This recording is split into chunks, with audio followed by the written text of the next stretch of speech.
Hey everyone, thanks for watching right here on YouTube. If you like these videos that we're making, you know what to do. Go down and hit subscribe. That helps us out a ton. Or you can go over to patreon.com/commandersbrew and help the show directly with money, and then get involved in the Discord and all the other perks we got going on. So without further ado, let's get to today's deck tech. Hey, we're brewing around Greven. Andy, tell us what Greven's all about. Ooh, Greven. Greven, Predator Captain, 3 black, red, legendary human warrior, 5/5 with menace. Greven gets +X/+O, where X is the amount of life you've lost this turn. And then whenever Greven attacks, you may sacrifice another creature. If you do, you draw cards equal to that creature's power, and you lose life equal to that creature's toughness. So what's happening here is you are Greven's going to get more power. And if you attack, you could even sacrifice something, draw cards, and even, lose life and even get more power. So what we got going on in the deck is we've got a lot of like trying to win with commander damage mostly. Although regular damage is also a possibility. Obviously, we got a nice bit of card draw, considering these colors are not the best at it. Black can draw cards pretty reliably, but obviously red's not the best at it. And then paying life for stuff, and that becomes the key mechanic here, is it's life lost, which happens through damage or paying life. And here's another key thing that I want to say before we get into stuff, is that obviously we're going to try and gain some of this life back because we're paying a lot of life for stuff. We're just going to die otherwise, right? So Greven only cares about the amount of life you lost. So if you lose 5 life and then you gain 10 life, technically in that turn overall you've gained 5 life, but Greven doesn't care.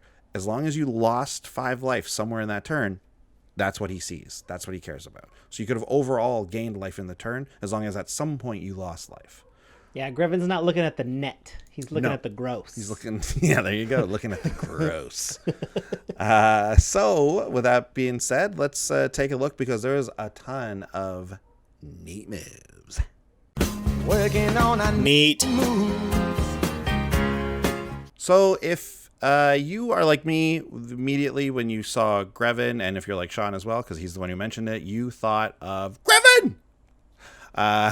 Which means, you know, when you're watching Home Alone and Catherine O'Hara has forgotten her son Kevin at home. Well, we want our opponents to yell, Greven! Yes. Because we want Greven to be so big and happened kind of out of nowhere that they forgot about it, and Greven is coming in home alone. Oh yeah, because he sacked the rest of his team, so he's alone now. So that is a real thing you can do with Greven, and I ended up not doing it because there's a couple of things in black that care about, like if it's the only creature you have. Oh it yeah. gets like lifelink, and there's some stuff that gives it like +3/+0 and like some big boosts like that.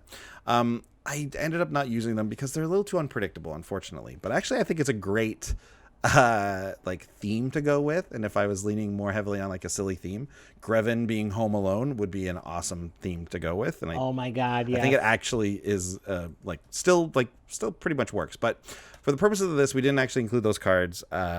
Yeah, even though they might be good at a point or two. However, we did include a lot of stuff that helps us pay life. Paying life is the main mechanic we're doing in this deck. So we've got 3 cards that are going to help us do that pretty easily and pretty basically. And we have other versions, as we'll see going forward. But right off the bat, cards like Mischievious Poltergeist, which is some of the craziest art I think you'll find in Magic. It's like, remember when McDonald's had the Mac the Night? Yes, that creepy moon with sunglasses. Is this not Mac the Night? Is this not what Mac looks like without his sunglasses on? Like, look at that Poltergeist. This is Mac. Yeah, maybe that's why he wore sunglasses, because he had those horrible sunken eyes. Yeah, and maybe he wasn't the moon the whole time. He was a ghost. He was a poltergeist. Oh boy. Anyways, Mischievious Poltergeist is 2 black for a 1/1 flyer that just, you can pay 1 life to regenerate it. So that ability, like that's how low we're willing to go with this ability. Like, just having a creature that you can simply pay 1 life, that's good enough. Like, that's all that we'll take that, because sometimes that's enough to help us just win with Greven. You know, also Mischievious Poltergeist has the ability that like it kind of protects itself. Yeah, and it protects you. Like having a 1/1 flyer that can regenerate with no mana cost is incredible. Yeah. Like no matter what you're doing, they'll be like, I'll take with my 6/6 flyer. It's like, does it have trample? No, it's like I'll take 1 instead of 6. Yeah, right? Yeah. There's a wall that I actually didn't include in the deck. Wall of Bones? Wall of Wall of Blood, I think. Blood is the red one, I think? There's one that's Yeah, maybe Wall of Blood maybe, is a black one. Yeah, I okay. think. Whatever wall that is. Same thing, pay a life, and I think you boost its power, right? That one I didn't include because it can just, like, yeah, it can block, but it just dies if something big enough comes in. Whereas this just, like, as long as it doesn't have trample or something, this blocks everything and doesn't die, so that's even better, like you were saying. Another way to do it is Treasonous Ogre, which is the 3 in a red, 2/3 that has dethrone, and you can pay 3 life to add red to your mana pool. It's a little bit of ramp there. And then Unspeakable Symbol is 1 black for an enchantment that says pay 3 life and put a +1/+1 counter on target creature. So putting +1/+1 counters on Greven is really nice because not only are we paying the life to get his power up 3, then you put a +1/+1 counter on it, and that boosts his toughness as well as his life. So it's really good. Wow. I like it. Yes. Notable that these are all instant speed ways to do it. Yes. And they're free, quote unquote. Obviously, we're paying life to do it, so it's not technically free or anything. But these are instant speed ways to do it, so we can do it in the middle of combat if combat is going the way we want it to. Right. And then another couple of cards here are Glaring Spotlight. This is a 1 mana artifact. It says that creatures your opponents control with hexproof can be the targets of abilities you control, as though they didn't have hexproof. So it's like your opponents don't have hexproof in your eyes only. Mm-hmm. You can also pay 3 and sacrifice it. Creatures you control gain hexproof until end of turn. X-Prof. They gain X-Prof. Professor X. But here's the key part of that text, and are unblockable this turn. So for 3 mana late in the game, you can give your whole team unblockable. We might only care that Greven is unblockable, but that's part of it. Exactly. And that teams up with Font of Agonies. You can read this one too. Yeah, Font of Agonies. It's a single black enchantment. I've been looking for a deck to put this in. I know. Whenever this is the you first pay card life, I thought of when I saw Greven. Oh, it's perfect. Whenever you pay life, put that many blood counters on Font of Agonies. Guess what? We're paying life all over the place. This thing is going to have tons of blood counters on it. Blood counters, yep. 1 in a black, remove 4 blood counters. That's nothing. Destroy target creature. Great. Easy. I can be destroying creatures every turn with this. Yeah, so the team up here, obviously, Glaring Spotlight, allowing your opponent's hexproof commanders and such to be destroyed with Font of Agonies. But what's really happening is Font of Agonies, as you're paying life, is going to get the blockers out of the way, right? So Greven has Menace, which is really great. That's a nice form of evasion.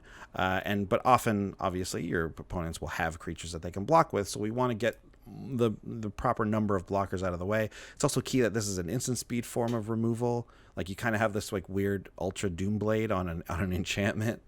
And again, you're going to be able to pay the life. Like, that's not a problem. So Font of Agony is usually full of counters and just threatening to hit anything that would block your commander. Yeah. Very solid. This card was like the worst rare in Ravnica Allegiance, and it's true. But like we all noted it because it's like, oh, this is like a build around, and then nothing in that set builds around it. So obviously, like, good commander card though for a focus deck like this. Okay, this is a fun little combination. So we're paying life, so a neat little card, and we're clearing the way. So a neat little card that can do that is Fire Covenant. This is a really cool card. I love this one. 1 black red for an instant speed card that goes as an additional cost to cast the spell. You pay X life, and Fire Covenant deals X damage divided as you choose among any number of target creatures. This with Greven alone can just be a kill. You can just pay. So Greven is a 5/5. So for 21 commander damage, we need to pay 16. So you can pay 16 life with this, clear their board, and just get Greven through. Or again, clear their board except for 1, and they can't even block. So because Greven has Menace. Because Greven has Menace. Wow. Yeah, right? So like that's a dramatic move. Losing 16 life isn't that's not nothing. But there's some other ways we can gain that back. However, Phyrexian Purge is another great card. This is a sorcery, so it's not quite as good as the Fire Covenant, but it's 2 red-black for a sorcery that says pay 3 life per target, destroy any number of target creatures. Wait, how is this not a surprise and discovery? This is incredible. These are both surprise and discoveries. Like I said before we started going, that there are so many surprises and discoveries in this deck because for some reason, like the paying life and like having that pay off is like something that tends to be a black-white thing I've noticed. It's a lot of black-white cards that would be really great in this deck, but we're only Rakdos here, so we're it's not Mardu. We're just looking at Rakdos. So these cards are really standing out.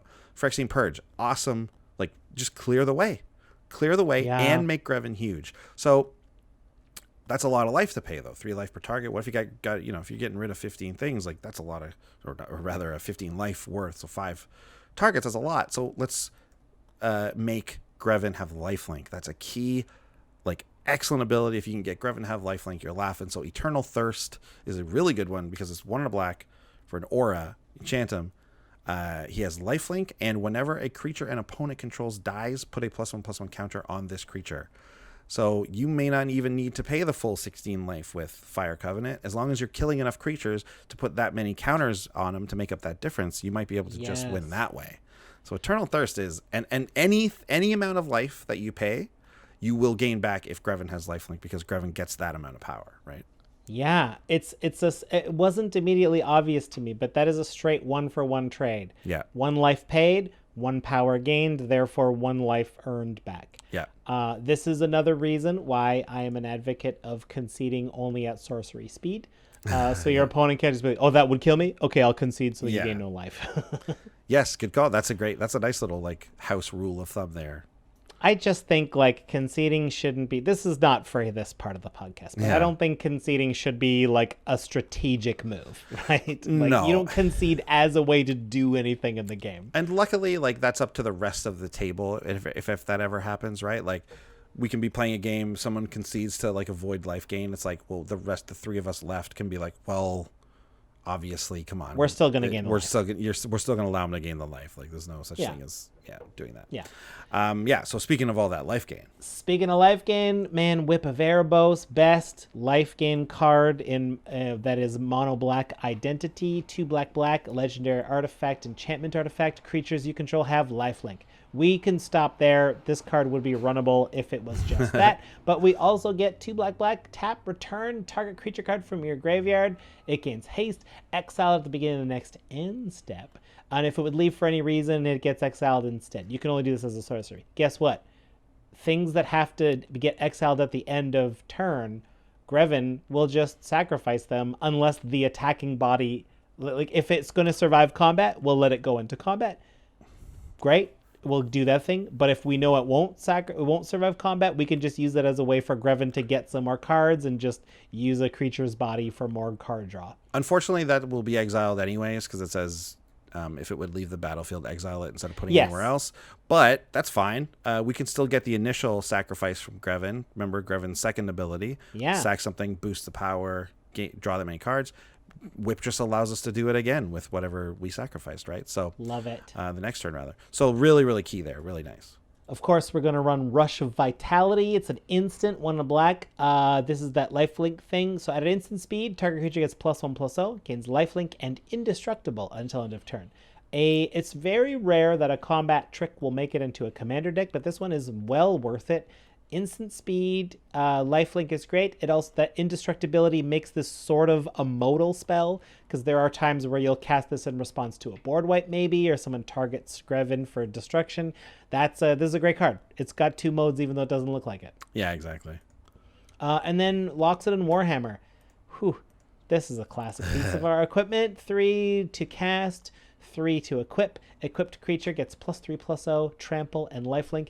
If you have Greven up big enough and they're like, okay, I guess I need to put this much toughness in front of Greven to not die. It's like, okay, I got my Poltergeist out there. Sure, I'll just pay whatever I need to get it over that point. Giving Greven trample and lifelink, this card is perfect. This card is Greven's favorite toy. Yeah, the less good version of this is like Butcher's Cleaver, which is also in the deck, which it's +3/+0, and if it's a human, it gives it lifelink. Just to let you know, like that card's probably good enough to run in any Greven deck because he is a human. So he'll get the lifelink, but Loxodon Warhammer is just obviously the best version of it where we're getting trample as well, which like you pointed out is So awesome. And just that natural power boost without having to pay life is nice. It's not totally necessary, but it's good. So you talked about, getting creatures back and stuff from the graveyard. Well, I've got a nice little neat move here for you.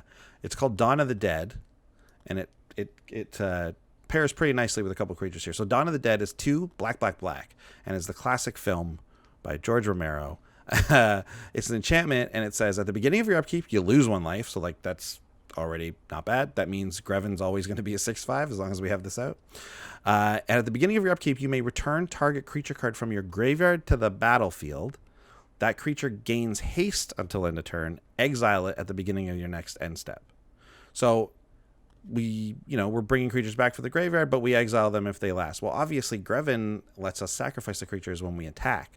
So getting big creatures like Kuro Pitlord, 6 black, black, black. That's 9 mana for the 9/9 demon. This is a favorite of the show. We love this card. I love it. Ooh. Always looks like that's what Kuro's doing, looking up to the side and going, ooh. It really does. It really does. It's been a while since I looked very closely at Kuro's little ooh face, and it's so funny. It's so funny. And our playmat has Kuro on it because we made, it was such a funny thing that we talked about. Anyways, so there's at the beginning of your upkeep, you sack Pitlord or Kuro Pitlord unless you pay 4 black. So that's a pretty heavy upkeep cost, right? But then also has the ability of pay 1 life, target creature gets -1/-1 until end of turn. So this is so synergistic on so many levels, right? So with Dawn of the Dead, we can sack Kuro Pitlord with Greven to give him +9 to lose 9 and then draw 9 cards, right? We also have the ability where we dodge the upkeep that way, right? Because we can, if we're doing that, Dawn of the Dead, we get it back. It's not going to get exiled because Greven's going to sack it. Also, the paying 1 life to give something -1/-1 that can help clear the way. There's all kinds of cool stuff you can do with Kuro. You're going to need a lot of life because losing 9 life is not nothing again. But again, if it's working out, Kuro Pitlord can be an amazing combo with Dawn of the Dead. And another great one with Dawn of the Dead is Grey Merchant of Asphodel. Speaking of needing to gain that life, God. Yes. right? We need to gain that life. Let's just use Gary. 3 black, black for the 2/4. You know it. When it enters, each opponent loses X life, where X is your devotion to black, and you gain life equal to the life lost that way. So just to revisit quickly, Greven, you can sacrifice other creature. If you do, you draw cards equal to the power, and you lose life equal to the toughness. So that's important, right? So we will lose 4 life and draw 2 cards with Gary, but when it comes back with Dawn of the Dead, you gain so much more life back that it's okay, fine. I guess, we'll just do it for the card draw and the life gain alone is good enough, right? So Gary's just we all know Gary's an amazing card and commander. We all know Gary's a good dude. Good dude. Good dude. So yeah, the nice little combo. Dawn of the Dead is an amazing card in this deck. Yeah, that's amazing. I want to highlight a few other ways to pay life, other ways to get Greven big or make things big themselves. Molten Steel Dragon. This is the 4 red. It's actually Phyrexian red. So you can pay 4 and 4 life, or you can pay 6 mana, 2 of which is red. We're probably going to pay the life if we're busy attacking with Greven. If we don't need to, we don't have to. But it has fire breathing for Phyrexian red. This means you can pump, if you have, in theory, infinite life, you can give it infinite power. We can't do that, but we get to pay as much life as we want to make this bigger and Greven bigger. These two attack as a team and are almost unstoppable. We also have this you can do this weird trick if you really want to. You can attack. So you can put a bunch of power on Molten Steel Dragon by paying life. Greven is now huge. Molten Steel Dragon is now big power, low toughness. Attack, sacking Molten Steel Dragon, cashing in all that life that you paid to draw cards. It basically turned all that Phyrexian red into greed, into the activation of greed. Yep. But you didn't even pay mana for it. And now you draw those cards back. You pay 4 more life. And now you can just do all kinds of shenanigans if you want to. Exactly. So you've hit on it. The 3 cards in this section that you're reading are these are neat moves all packaged into themselves. Because Molten Steel Dragon, not only you can pay life, but then it gets bigger. It also gets bigger with the life life paying, and then you sack it to then draw a bunch of cards and keep it's kind of its own engine with Greven. How about this underrated vampire from last year's Commander set, Blood Tracker? 3 and a black, vampire wizard, flying 2/2, black, pay 2 life, aka make Greven 2 bigger. Put a +1/+1 counter on Blood Tracker, and when it leaves the battlefield, you draw a card for each 1/1 counter on it. So you dump a ton of black mana in, you pay a bunch of life, Greven gets huge, this thing gets huge. You can sack this on the attack trigger and also draw even more cards because of all those counters. This is the sickest value. Greven might outvalue Rakdos. Yeah, it's just I love the Rakdos synergy, like the flavor, because it does get dangerous sometimes where you're just like, okay, fine, okay, I'll pay I'll dump in 4 black mana, so I'll lose 8 life. That makes Blood Tracker 4 bigger. So now it's 6, so that's +8, that's 14, and maybe you can pay 1 extra life some way, or maybe you do it 5 times, whatever. But you're just losing 16 life there, or 17, whatever, 18 life, whatever it is. So that's a lot. But if Greven gets through, this person's dead. They're dead. You don't always have to do it all at once too. You can do it in installments, but it is better to do it all at once. Right. So that vampire gets the +1/+1 counters. The Molten Dragon is temporary power boost, but that vampire gets permanent power boost. If you don't need to, don't go ahead. How about Minion of the Wastes? 3 black for Minion. Its creature type is a minion. It has trample, and when it starts as a star. So outside of the battlefield, it has no the power and toughness are not defined. But when it enters the battlefield, pay any amount of life, and it has power and toughness equal to the life paid as it entered. So, what are you feeling? How big do you want to make Greven? All you need to do is make it all you need to do if you pay 8 life, make it an 8/8. Then Greven can also sacrifice it. That's 16. That's a 16 to kill. Again, you're losing 16 life of that, which is a lot, but that's what you need to do. But Minion of the Waste is just good at any rate. If you need a big enough creature, even just a smaller creature, you can bring it back. The thing I like is that it's when it enters, it's not when you cast it. I think a lot of these are cast things.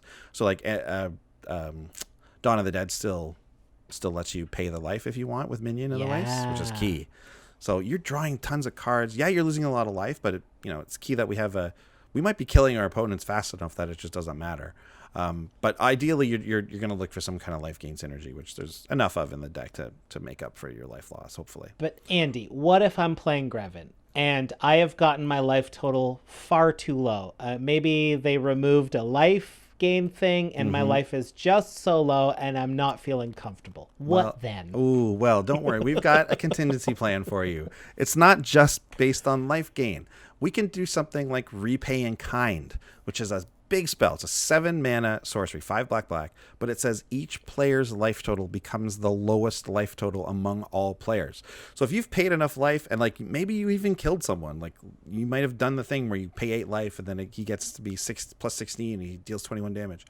So maybe someone's dead. It's the other 2 players, well, guess what? Now they're down to whatever life total you were at. You could set that at 2 or 3 and just attack with whatever creature. They basically won't see it coming, right? Wow. You can have some creatures out there, you got your dragon, maybe. You might even have just I don't know, Gray Merchants, only 2, right? But if they're open, just pay down to 2 life, play Repay in Kind, and then attack. And bam, there you go.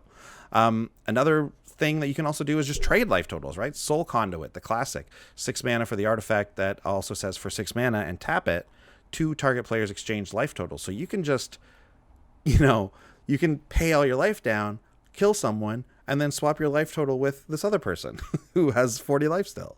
And now all of a sudden you're back in the game. You can do it again. This is why I love cards like Treasonous Ogre we mentioned earlier, because we're paying life to get mana with Treasonous Ogre. So it's just cool, I'll pay a bunch of life, enough to activate Soul Conduit, and I've still got some life left over, so I'll pay more life just to get more red in the bank, just in case, and now we trade. Yep. So this is great. This obviously reminded me of the life total switching deck. That Sean, you brewed, and we played recently in Battle of the Brews. That's coming up. You'll see. So Greven's a great inclusion in that deck, but also there's now it seems like there's kind of this Rakdos version of this deck where you've got a sort of a sub theme of switching life totals. I know it's crazy because it's like kind of more of a white ability, but there's a few black cards and obviously this artifact that'll help you do it. Really cool. Okay, Andy, you've also included a backup win condition. It's funny because it's like it is accidental because both of the cards included for this backup win condition are also just good on their own in this deck, and that's why I had them in. But it's like, oh, also, guess what? If you get these two, you just win. This is Splinter Twin Zealous Conscripts. Yeah, the classic. If you don't know, Zealous Conscripts is one of the few creatures that works with Splinter Twin or Kiki Jiki. This is because it's a 3/3 haste when it enters. Gain control of target permanent. That's the confusing part because it's your own. Why would you gain control? But here's the key part. You untap that permanent and it gains haste until end of turn. So that costs 5 mana to do. You're going to put Splinter Twin on it, 2 red, to enchant it that says enchanted creature has tap. Put a token that's a copy of this creature onto the battlefield. It has haste, exile at the beginning of the next end step. If you've not encountered this combo, you put Splinter Twin on a Zealous Conscripts, and you use Zealous Conscripts to make a copy of itself, and it untaps itself, like the original one, which lets you make another, which untaps the original, which lets you make another. You do that until you have infinite attackers. Yep. You have to pick a number, let's say 46 bajillion, and then you attack each opponent with the percentage that if there's a 3-player left, each gets half of the bajillions. Yeah. So you're right. That is the infinite combo that exists, and you can oops you win sometimes with this combo.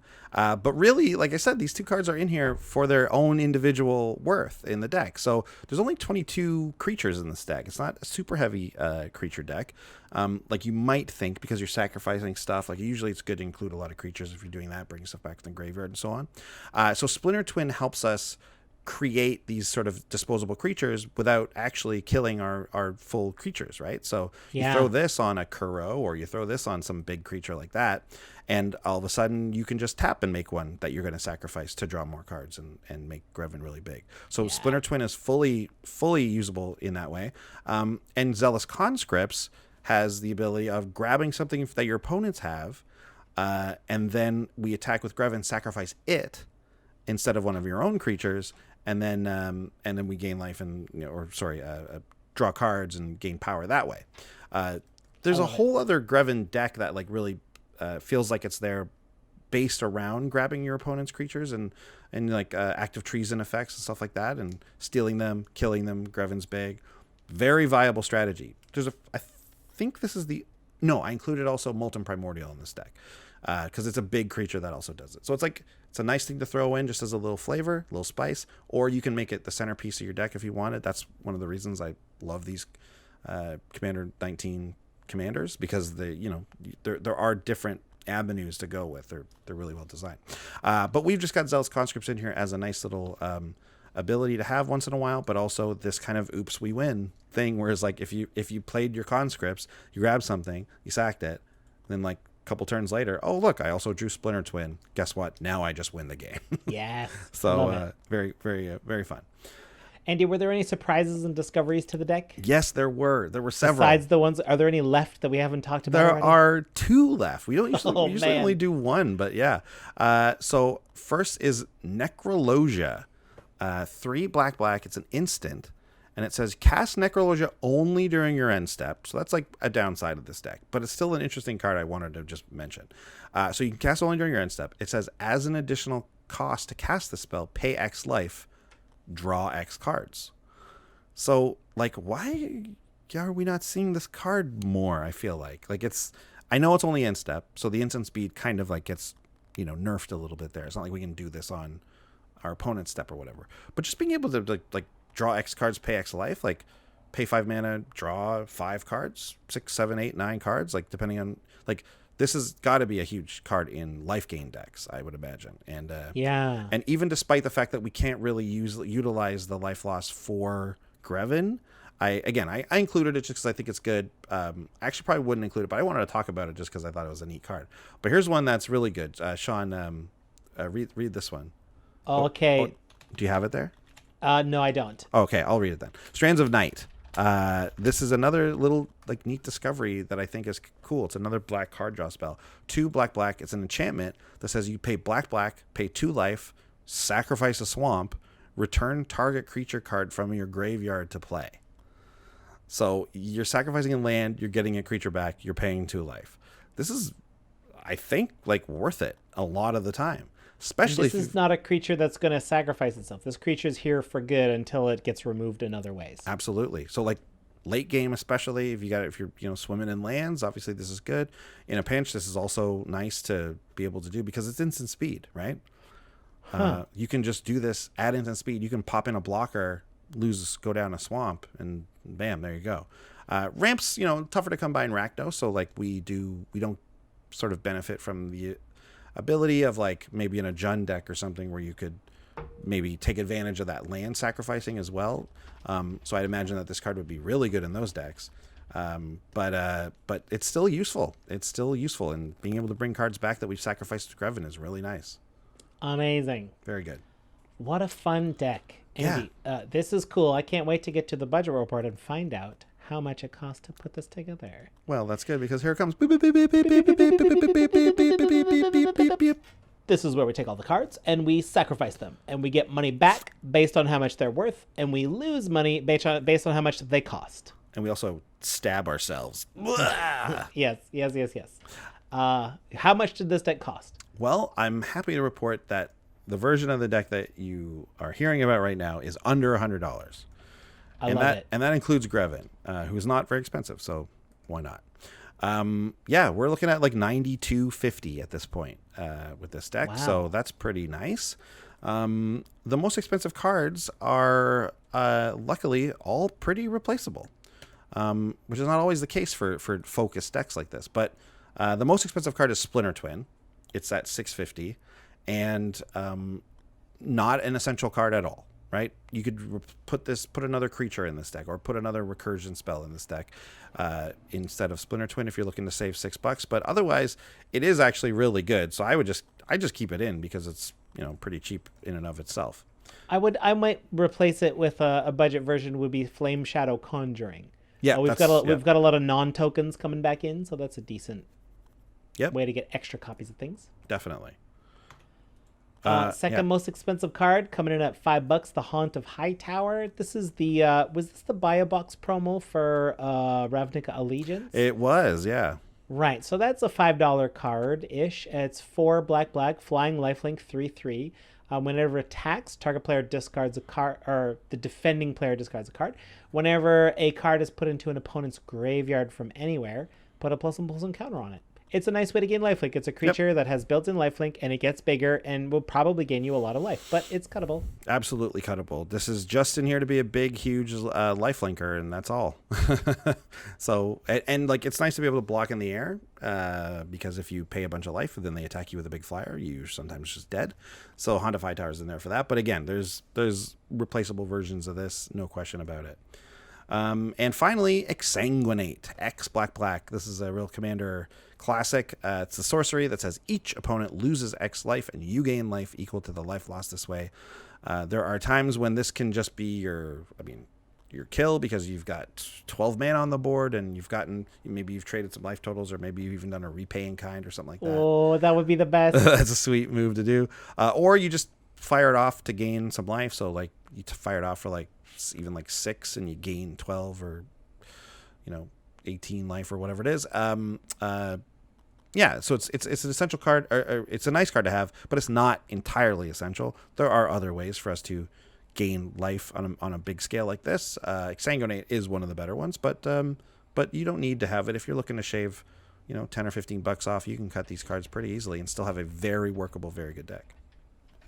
Great. Yeah. So that's the budget report, and that's the deck. All there is left to talk about now is our favorite cards.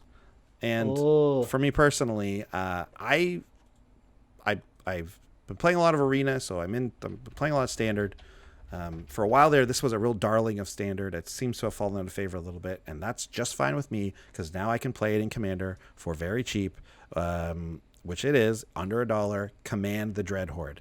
I think this is a really great card in Commander, especially if we're looking to pay life for stuff. It's just as a reminder, this is from War of the Spark. It's 4 black. It's a sorcery. Choose any number of target creature and or planeswalker cards in graveyards. Command the Dreadhorde deals damage to you equal to the total converted mana cost of those cards. Put them onto the battlefield under your control.